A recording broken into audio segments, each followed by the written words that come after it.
नमस्ते दोस्तों। आज हम NCERT की किताब स्पर्श भाग 1 में से कक्षा 9वीं के छात्रों के लिए पाठ संख्या 11 आदमी नामा, जो कि नज़ीर अकबराबादी जी द्वारा लिखा गया है। पाठ के शब्दार्थ, प्रसंग सहित व्याख्या, अभ्यास के प्रश्न उत्तर और पाठ का सार करेंगे। आइए वीडियो को शुरू करते हैं। आदमी नामा, प्रसंग सहित व्याख्या। पाठ संख्या 11 आदमी नामा। बादशाह का अर्थ होता है राजा। मुफलिस का अर्थ होता है निर्धन। गधा का अर्थ होता है भिखारी। जरदार का मतलब होता है दौलतमंद। तो आइए व्याख्या शुरू करते हैं। दुनिया में बादशाह है सो है वह भी आदमी, और मुफलिस और गधा है सो है वो भी आदमी। जरदार बेनवा है सो है वो भी आदमी। नीमत जो खा रहा है सो है वो भी आदमी।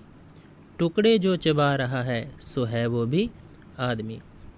तो यहाँ पे नज़ीर अकबराबादी जी कह रहे हैं कि दुनिया में जो बादशाह है सो है वो भी आदमी, अर्थात जो अगर दुनिया में कोई राजा है तो वो एक आदमी ही है, और जो उसकी प्रजा है वो भी आदमी ही है। और मुफलिस और गधा है सो है वो भी आदमी। अगर कोई दुनिया में गरीब है तो वो भी एक आदमी ही है, या कोई भिखारी है तो वो भी एक आदमी ही है। जरदार बेनवा है सो है वो भी आदमी। जो धन दौलत है, अमीर है, दौलतमंद है, तो वो भी एक आदमी ही है, और जो एक गरीब है सो वो भी एक आदमी ही है। नियमित जो खा रहा है सो है वो भी आदमी। नियमित होता है स्वादिष्ट भोजन, जिसे हम 56 प्रकार का भोग भी कह सकते हैं। जो स्वादिष्ट भोजन खा रहे हैं वो भी आदमी ही है। टुकड़े जो चबा रहा है सो है वो भी आदमी।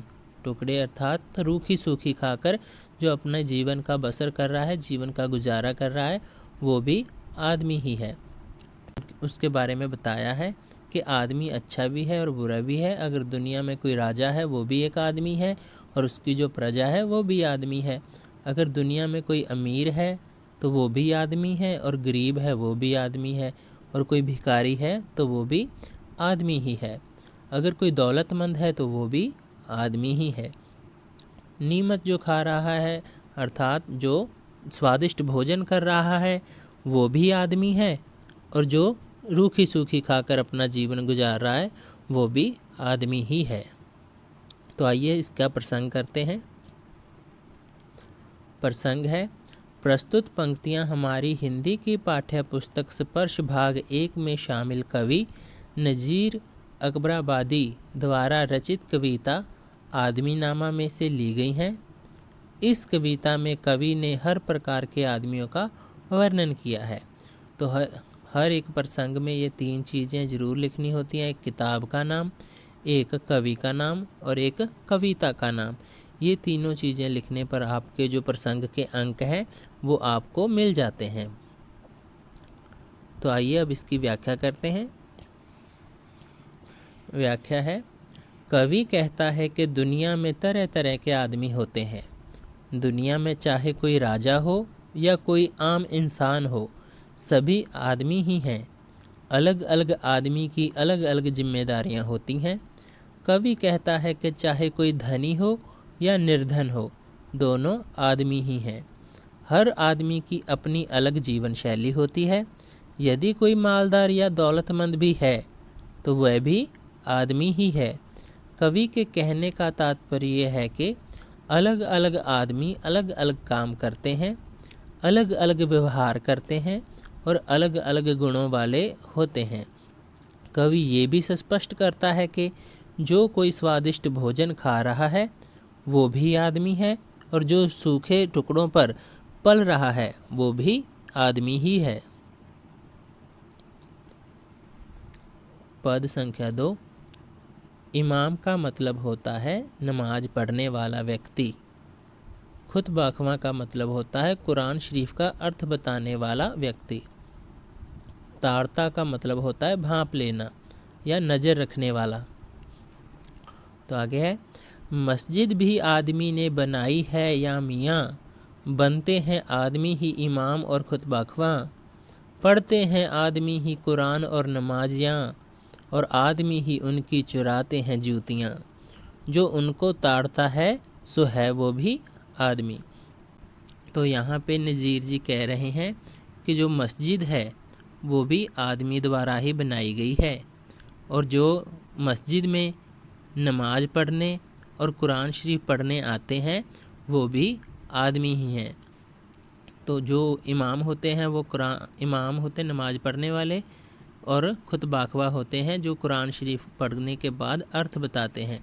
जैसे हमारे गुरुद्वारा साहिब में ग्रंथी होते हैं जो गुरु ग्रंथ साहिब जी का अर्थ बताते हैं, और मंदिर में पंडित होते हैं जो भगवत गीता या किसी पुराण का अर्थ बताते हैं। वैसे ही मस्जिद में खुतबा ख्वा होते हैं जो कुरान शरीफ पढ़ने के बाद उसका अर्थ बताते हैं।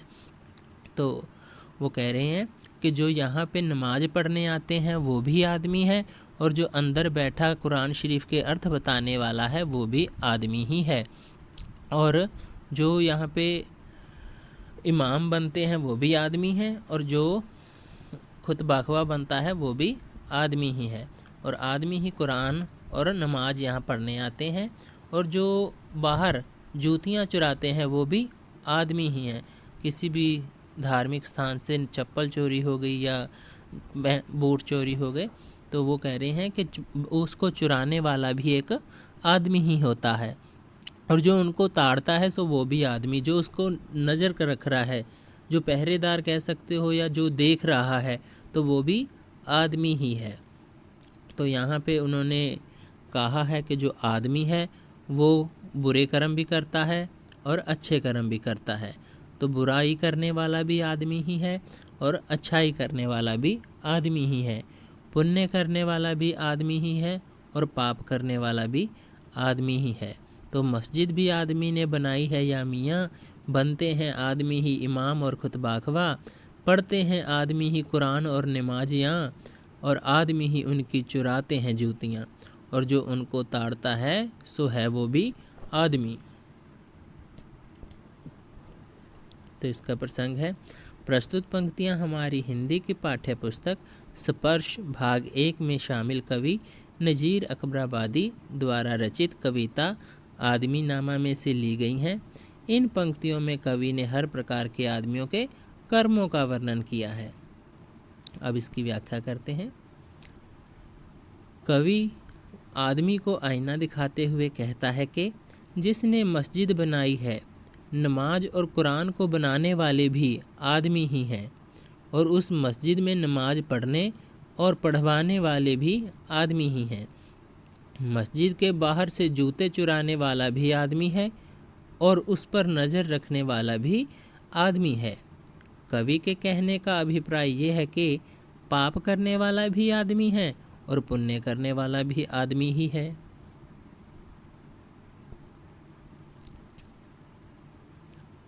जान वारना होता है प्राण न्यौछावर कर देना, पगड़ी उतारना अर्थात बेइज्जती करना या अपमान करना। या आदमी पे जान को वारे है आदमी, और आदमी पे तेग को मारे है आदमी।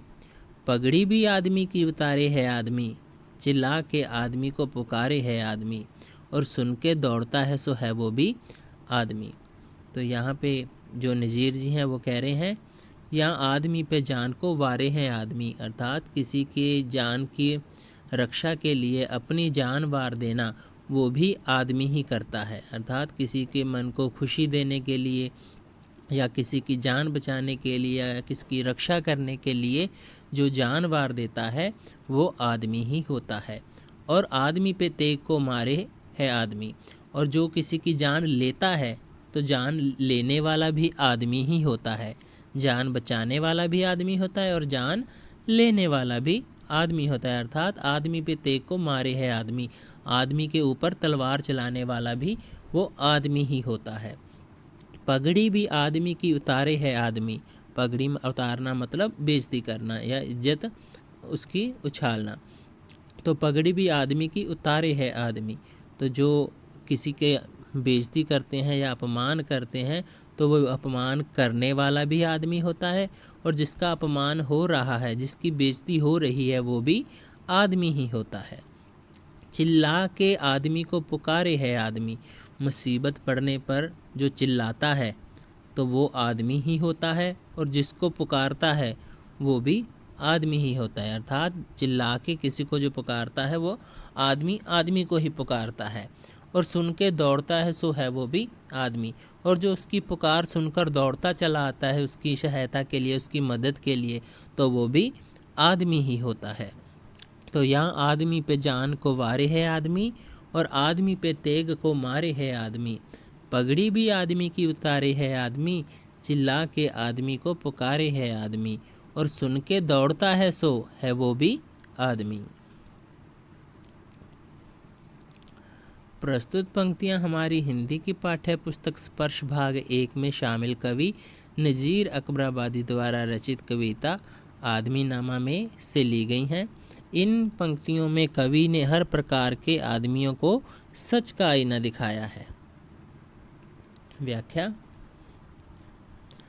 कवि आदमी को आदमी की सच्चाई दिखाते हुए कहता है कि किसी की जान बचाने वाला भी आदमी ही है, और किसी की जान लेने वाला भी आदमी ही है। किसी की इज्जत को मिट्टी में मिलाने वाला भी आदमी है, और मुसीबत में किसी को मदद के लिए पुकारने वाला भी आदमी ही है, और उसकी पुकार सुनकर दौड़ कर आने वाला भी आदमी है। कवि के कहने का तात्पर्य ये है कि यदि आदमी किसी को मुसीबत में डालने वाला है तो उस मुसीबत में पड़े हुए आदमी को बचाने वाला भी कोई आदमी ही होता है।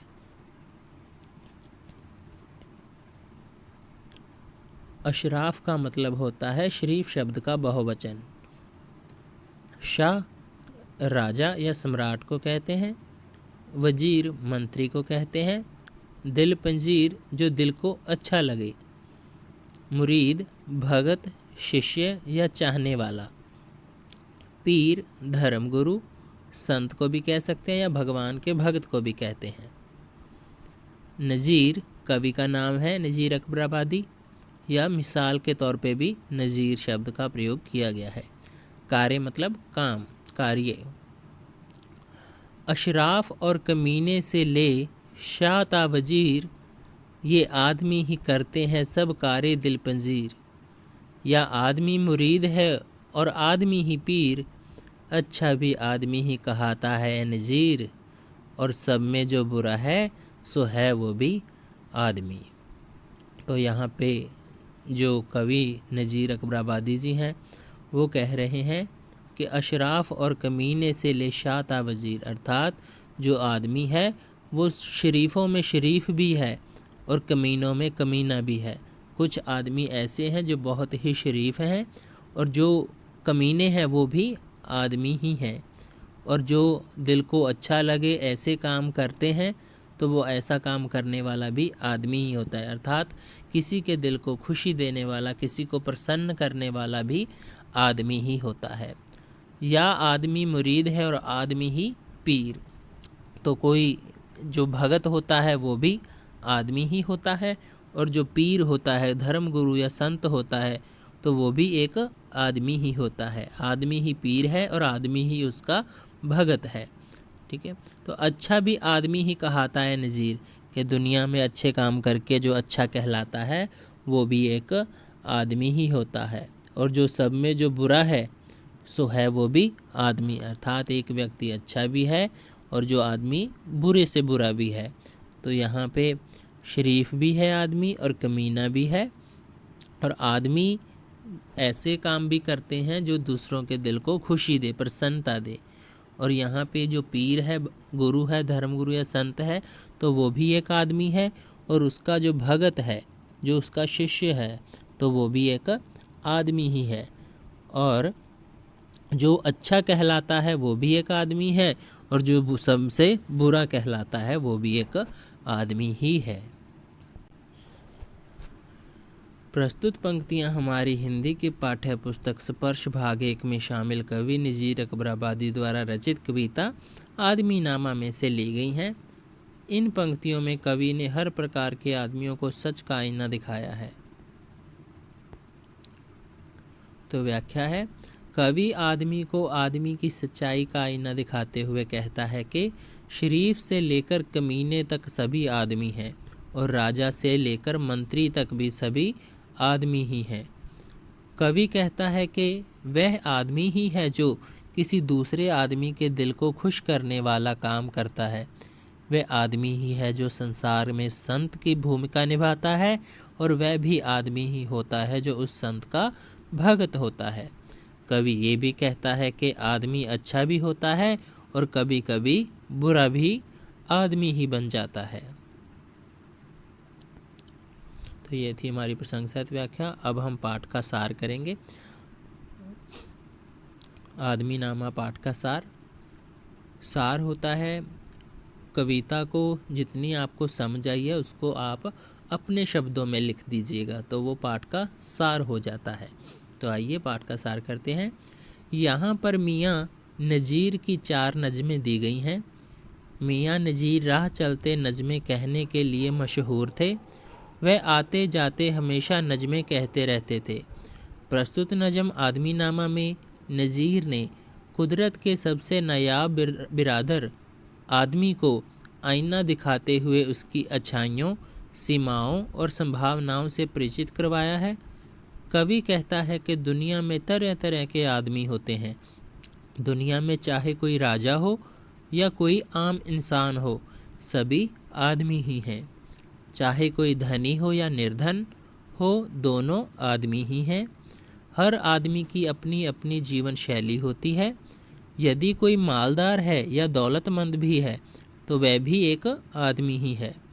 जो कोई स्वादिष्ट भोजन खा रहा है सो वो भी आदमी है और जो सूखे टुकड़ों पर पल रहा है सो है वो भी आदमी, तो वो भी एक आदमी ही है। निजाम और कुरान को बनाने वाले भी आदमी ही हैं और उस मस्जिद में नमाज पढ़ने और पढ़वाने वाले भी आदमी ही हैं। मस्जिद के बाहर से जूते चुराने वाला भी आदमी है और उस पर नज़र रखने वाला भी आदमी है। पाप करने वाला भी आदमी है और पुण्य करने वाला भी आदमी ही है। किसी की जान बचाने वाला भी आदमी ही है और किसी की जान लेने वाला भी आदमी ही है। किसी की इज्जत को मिट्टी में मिलाने वाला भी आदमी है और मुसीबत में किसी को मदद के लिए पुकारने वाला भी आदमी ही है और उसकी पुकार सुनकर दौड़कर आने वाला भी आदमी ही है। राजा से लेकर मंत्री तक भी सभी आदमी ही हैं। कवि कहता है कि वह आदमी ही है जो किसी दूसरे आदमी के दिल को खुश करने वाला काम करता है। वह आदमी ही है जो संसार में संत की भूमिका निभाता है और वह भी आदमी ही होता है जो उस संत का भक्त होता है। कवि ये भी कहता है कि आदमी अच्छा भी होता है और कभी कभी बुरा भी आदमी ही बन जाता है। ये था पाठ का सार। अब अभ्यास के प्रश्न उत्तर करते हैं। प्रश्न संख्या 1। पहले छंद में कवि की दृष्टि आदमी के किन किन रूपों का बखान करती है? क्रम से लिखिए। उत्तर है, पहले छंद में कवि की दृष्टि आदमी के कई रूप हैं। आदमी बादशाह भी है और प्रजा भी आदमी ही है। यदि आदमी अमीर है तो गरीब भी आदमी ही है। रईस अगर आदमी है तो भिखारी भी आदमी ही है। तो जो पहला पद था हमारा, पहला छंद था, हमने प्रसंग सहित व्याख्या में भी किया, तो उसमें जो जो आदमी को कहा गया है वो यहाँ पे आप लिख सकते हैं, लेकिन क्रम में लिखना है। तो यहाँ पे सबसे पहले आदमी को बादशाह कहा गया है और उसकी जो प्रजा है वो भी आदमी है, और जो अमीर है वो भी आदमी है, और जो गरीब है वो भी आदमी है, जो रईस है, दौलतमंद है, वो भी आदमी है, और जो भिखारी है, भीख मांगने वाला है, वो भी आदमी ही है। इसके बारे में पहले छंद में बात हुई थी, तो ये चीज़ें आप यहाँ पे लिख सकते हो। प्रश्न संख्या 2। चारों छंदों में कवि ने आदमी के सकारात्मक और नकारात्मक रूपों को परस्पर किन किन रूपों में रखा है? अपने शब्दों में स्पष्ट कीजिए।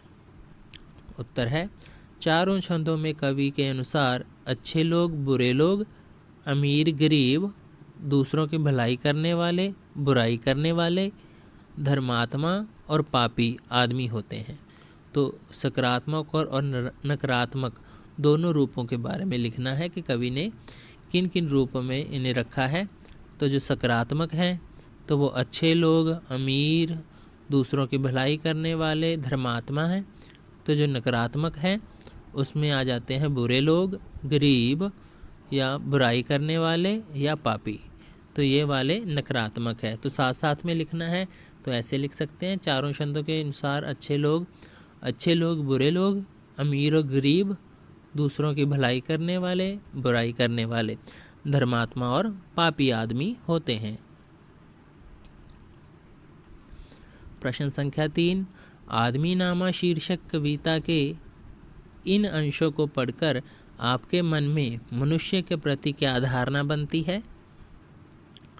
तो उत्तर है आदमी नामा शीर्षक कविता के इन अंशों को पढ़कर आपके मन में मनुष्य के प्रति हमारी धारणा कई तरह की बनती है।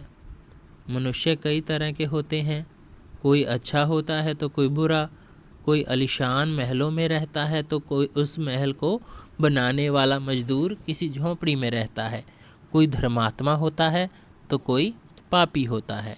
तो यहाँ पे जो मनुष्य है वो कई तरह के हो सकते हैं, ठीक है। तो वो यहाँ पे बताया गया है कि कोई महलों में रहता है तो कोई झोंपड़ी में रहता है, कोई धर्मात्मा होता है तो कोई पापी होता है, कोई अच्छा है तो कोई बुरा है। सो है सभी ये आदमी ही हैं। इस कविता का कौन सा भाग आपको सबसे अच्छा लगा और क्यों? कविता का वह भाग जिस भाग में मस्जिद बनाने वाले, मौलवी, नमाज पढ़ने वाले और मस्जिद के बाहर से जूते चुराने वाले का जिक्र हुआ है, वह भाग मुझे सबसे अच्छा लगा। इस भाग में कवि ने ज़बरदस्त कटाक्ष किया है। कवि के अनुसार भगवान को मानने वाला भी एक आदमी ही होता है और उस भगवान के घर के बाहर से भगवान को मानने वालों के जूते चुराने वाला भी आदमी ही होता है। यहाँ कवि ने समझाया है कि दुनिया में जो पाप करता है या जो पुण्य करता है वह भी दोनों ही मनुष्य ही हैं। ताज्जुब की बात यह है कि जूते चुराने वाले आज से 300 साल पहले भी थे और अब भी हैं। तो यहाँ पे जो हमारा छंद आया है, जो दूसरा पद है, जिसमें उन्होंने कहा है कि मस्जिद भी बनाई है और मौलवी हो गया या नमाज पढ़ने वाले इमाम और खुतबाखवा हो गए, ठीक है। तो जूते चुराने वाला वो वाला जो छंद है वो सबसे अच्छा है। तो उसमें बहुत ही सुंदर कटाक्ष किया गया है कि जो अच्छा काम करते हैं वो भी इंसान ही हैं, आदमी ही हैं, और जो बुरा काम करते हैं वो भी आदमी ही हैं। जो पुण्य करते हैं वो भी आदमी है और जो पाप करते हैं वो भी आदमी ही हैं। तो उसके बारे में, उस छंद के बारे में ही बताया गया है। प्रश्न संख्या 5, आदमी की प्रवृत्तियों का उल्लेख कीजिए। उत्तर है आदमी बहादुर हो सकता है और कायर भी हो सकता है। आदमी पुण्य आत्मा हो सकता है और पापी भी। कोई आदमी किसी की जान बचाता है तो कोई किसी की जान लेता है। आदमी चोर भी हो सकता है और आदमी पहरेदार भी हो सकता है। आदमी आस्तिक हो सकता है, आदमी नास्तिक भी हो सकता है। आदमी राजा हो सकता है और प्रजा भी हो सकता है। तो यहाँ पे आदमी हर एक तरह का हो सकता है, हर एक काम कर सकता है, चाहे वो अच्छा हो या बुरा भी कर सकता है। अच्छा भी करने वाला आदमी होगा तो किसी की जान बचाने वाला भी आदमी है, तो किसी की जान लेने वाला भी आदमी है। चोर भी आदमी है तो पहरेदार भी एक आदमी ही है। तो भगवान को मानने वाला आस्तिक भी आदमी है और भगवान को ना मानने वाला नास्तिक भी एक आदमी ही है। तो राजा, ये आदमी एक राजा भी हो सकता है और प्रजा भी हो सकता है उस राज्य की। तो सभी आदमी ही होते हैं। अंशों की व्याख्या करनी है। तो प्रश्न संख्या 1, दुनिया में बादशाह है सो है वह भी आदमी, और मुफलिस और गधा है सो है वो भी आदमी। वैसे तो हम प्रसंग सहित व्याख्या कर चुके हैं, लेकिन उसमें सिर्फ एक पहरा दिया हुआ था, एक पद दिया हुआ था, एक छंद दिया हुआ था। तो यहाँ पे सिर्फ 2 या 3 पंक्तियाँ दी जाती हैं, तो उसकी ही आपने व्याख्या करनी होगी। तो प्रश्न 1, दुनिया में बादशाह है सो है वह भी आदमी, और मुफलिस और गधा है सो है वो भी आदमी। उत्तर है चाहे राजा हो या प्रजा, दोनों आदमी ही हैं। कहने का अभिप्राय है कि राजा किसी पेड़ से नहीं टपकता है, बल्कि आदमी में से ही कोई राजा बनता है। चाहे कोई धनी हो या निर्धन हो, दोनों आदमी ही हैं। अर्थात अमीरी गरीबी आदमी की मेहनत का नतीजा होता है, पर दोनों आखिर होते तो आदमी ही हैं। तो प्रश्न संख्या 2, अशराफ और कमीने से ले शाता वजीर, ये आदमी ही करते हैं सब कार्य दिल पजीर।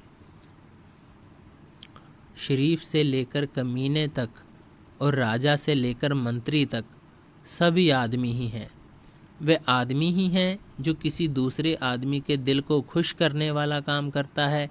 आदमी हर वर्ग के होते हैं और हर फितरत के होते हैं, कुछ अच्छे तो कुछ बुरे भी होते हैं।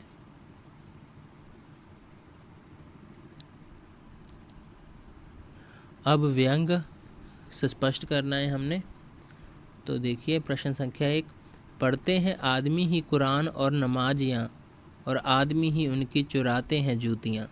जो उनको ताड़ता है सो है वह भी आदमी। उत्तर है पाप करने वाला भी आदमी है और पुण्य करने वाला भी आदमी है। कुछ लोग भक्ति भाव में इतने लिप्त होते हैं कि मस्जिद में इबादत करने जाते हैं या मंदिर में पूजा करने जाते हैं। कुछ लोगों को उनकी भक्ति से कोई लेना देना नहीं होता, बल्कि वे मंदिर या मस्जिद के बाहर से जूते चुराने के काम में लगे रहते हैं। जहाँ एक तरफ धर्म की रोशनी होती है, वहीं उसकी ओट में पाप भी पलता रहता है। कहने का तात्पर्य ये है कि नमाज और कुरान को बनाने वाले भी आदमी ही हैं, और उस मस्जिद में नमाज पढ़ने और पढ़वाने वाले भी आदमी ही हैं। मस्जिद के बाहर से जूते चुराने वाला भी आदमी है, और उस पर नज़र रखने वाला भी आदमी ही है।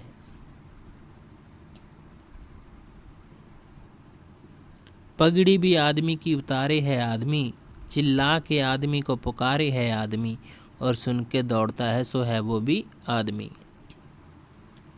उत्तर है किसी की इज्जत लेने वाला भी आदमी है, किसी को मदद के लिए पुकारने वाला भी आदमी ही है, और उसकी पुकार पर दौड़ कर आने वाला भी आदमी ही है।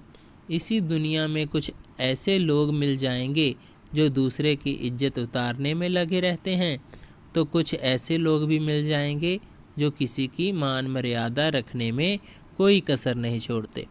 कवि के कहने का तात्पर्य यह है कि यदि आदमी किसी को मुसीबत में डालने वाला है, तो उस मुसीबत में पड़े हुए आदमी को बचाने वाला भी कोई आदमी ही होता है। प्रश्न संख्या 4, नीचे लिखे शब्दों का उच्चारण कीजिए और समझिए कि किस प्रकार नुक्ते के कारण उनमें अर्थ परिवर्तन आ गया है। तो यहाँ पे कुछ शब्द दिए गए हैं जिसमें थोड़ा सा एक नुक्ता है, जिसके कारण उस शब्द का अर्थ ही बदल जाता है। तो जैसे राज, तो राज होता है एक रहस्य, और इसी के प्रकार अगर वो बिंदी पैर से निकल जाए जो के, तो राज का मतलब होता है शासन, राजा का जो भी जगह है, जो भी शासन है, जहाँ पे राजा शासन कर रहा है। फन का मतलब होता है सांप का मुंह, जब वो सांप अपना मुंह ऊपर उठाता है तो उसे फन बोलते हैं। तो एक अगर बिंदी पैर में डल जाए तो फन होता है कौशल। तो इसी प्रकार ज़रा, ज के पैर में बिंदी है और रै को आ की मात्रा, ज़रा का मतलब थोड़ा, और ज़रा का मतलब बुढ़ापा। इसी प्रकार फलक का मतलब आकाश, और फलक का मतलब लकड़ी का तख्ता। तो अब क्या करना है हमने, ज का पैर में बिंदी है और फ के पैर में बिंदी है, ज और फ से युक्त दो शब्दों को और लिखना है हमने। तो आइए लिखते हैं। उत्तर है तेज का मतलब होता है चमक या पराक्रम, और तेज वेगवान, तीव्र या पैमाना। तो इस यहाँ पे आप गति है, जिसके पैर में बिंदी है वहाँ पे गति से आप चाल जो गति है उससे लेंगे। और तेज मतलब चमकीला या चमकना, या जो उसके चेहरे पर किसी के बात करें तो नूर, तो उसे भी हम तेज कहेंगे। तो तेज है जो चमक वाला, तो उसे कहेंगे जैसे किसी महापुरुष के चेहरे पर तेज है। तो दूसरा तेज है जिसके पैर में बिंदी है, वेगवान, तो हम कहेंगे राम बहुत तेज चल रहा है। तो इसी प्रकार बाज, तो जो बाज है वो बाज हम घोड़े को कहते हैं। तो पैर में बिंदी वाला बाज है, एक पक्षी होता है। तो जैसे बाज दौड़ता है या बाज बहुत तेज दौड़ता है, तो वो है घोड़े की बात कर रहे हैं। बाज ऊंचे आसमान में उड़ रहा है, तो वो एक पक्षी है बाज। फाल, डंग, ठोस वस्तु का टुकड़ा, तो फाल कहते हैं एक वस्तु के टुकड़े को, ठोस वस्तु के टुकड़े को, और फाल कहते हैं शगुन को। तो फलाना, फलने का कारण होना, या फलाना एक होता है अमुक। तो यहाँ पे आप जो के पैर में बिंदी वाले और फो के पैर में बिंदी वाले जो शब्द हैं वो दो दो लिखने थे, तो आप ये ऐसे लिख सकते हैं। प्रश्न संख्या 5, निम्नलिखित मुहावरों का प्रयोग वाक्यों में कीजिए। तो यहाँ पे हमें 5 शब्द दिए गए हैं जिससे हमने वाक्य बनाने होंगे। टुकड़े चबाना अर्थात रूखी सूखी खा के अपना गुजारा करना। पगड़ी उतारना, पगड़ी उतारना का मतलब होता है बेइज्जती करना या अपमान करना। मुरीद होना, मुरीद मतलब किसी का भक्त हो जाना, किसी का चाहने वाला, किसी को पसंद करने वाला। या जानवारना, जानवारना होता है अपने आपा निशावर कर देना, अपना सब कुछ वार देना दूसरे पर।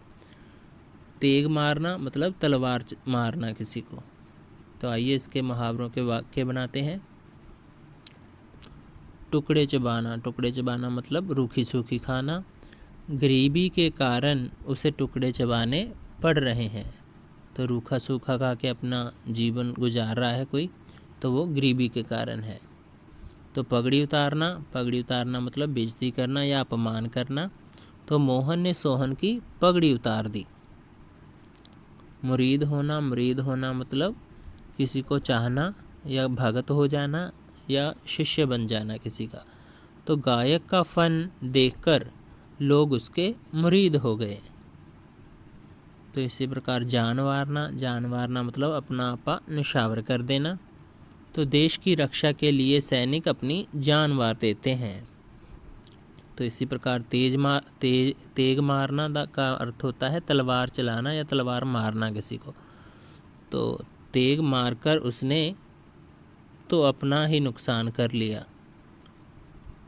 तो इस प्रकार आप मुहावरे अपने बना सकते हैं। आप अपनी अपनी तरफ से अपनी समर्था के अनुसार अलग अलग वाक्य भी बना सकते हैं। ज़रूरी नहीं है आपके सभी के वाक्य जो एक जैसे हों, आप वाक्यों में परिवर्तन कर सकते हैं, अपनी अपनी तरफ से अलग अलग वाक्य भी बना सकते हैं। तो वीडियो देखने के लिए आपका बहुत बहुत धन्यवाद। हमारे YouTube चैनल को सपोर्ट कीजिए। हमारे YouTube चैनल का नाम है हिंदी विद राधेश्याम। तो अगर आपको ये वीडियो अच्छी लगी हो तो वीडियो को लाइक करें, कमेंट करें और अपने दोस्तों के साथ शेयर करें, और हमारे चैनल को सब्सक्राइब करना ना भूलिएगा। तो आपका बहुत बहुत धन्यवाद।